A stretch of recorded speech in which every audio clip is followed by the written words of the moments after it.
Kasabihan na tuwing eleksyon na ang bawat boto ay mahalaga. Pero isa ring realidad na hindi naman lahat ng registered voters ay bumoboto. Katunayan, karaniwang mas konti ang bumoboto sa midterm kumpara sa presidential elections. Ang paliwanag dyan sa report ni Von Aquino. Ang resulta ng eleksyon nakasalalay sa dami ng aktwal na bumoboto o voter turnout.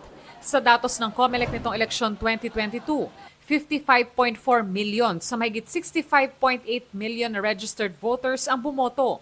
Katumbas yan ng 84.2% na voter turnout, pinakamataas sa kasaysayan ng automated election sa bansa. Halos 10.4 million na rehistrado ang hindi naman bumoto. Taga Mindanao ako, so naano ako sa pamasahe, pabalikan. So hindi na lang po ako bumoto. Hindi na lang po ako umuwi. Nagpa-register ka ba? Di po.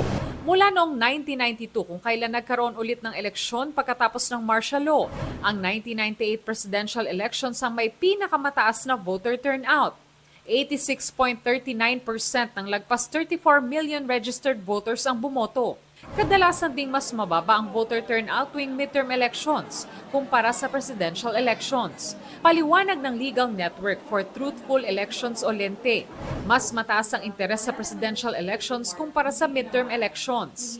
Kasi pag presidential election, may isang tao ka lang na iboboto na yun talaga yung titignan mo kung ano yung resulta. Kapag senatorial election, 12 yan So wala ka talagang tinitingnan na mananalo kundi 12 positions.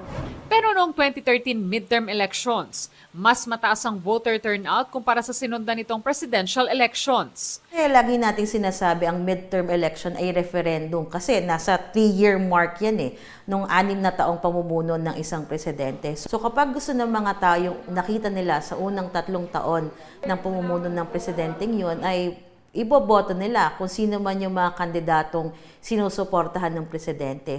May kasabihan na tuwing eleksyon, pantay-pantay ang lahat ng Pilipino. Mayaman man o mahirap, babae man o lalaki, may tigi-isang boto para makapagluklok ng mga susunod na lider at magtakda ng tatahaking direksyon ng bansa. Go out and actually vote. Kasi kung sa palagay nila ay isang boto lang sila at hindi yun makakaapekto sa kabuuang resulta ng eleksyon, nagkakamali sila. Kahit isang boto lang yon, napakahalaga nun kapag pinagsama-sama. Handa na po tayo magpa-hold ng eleksyon. Ang tanong na lang, boboto ba ang mga kababayan natin? Yan po ang pakiusap natin sa lahat. At dapat yung pagboto natin, yung pagboto na may layunin, na ayusin ang ating bayan. Von Aquino nagbabalita para sa GMA Integrated News. Huwag magpahuli sa mga balitang dapat niyong malaman. Mag-subscribe na sa GMA Integrated News sa YouTube.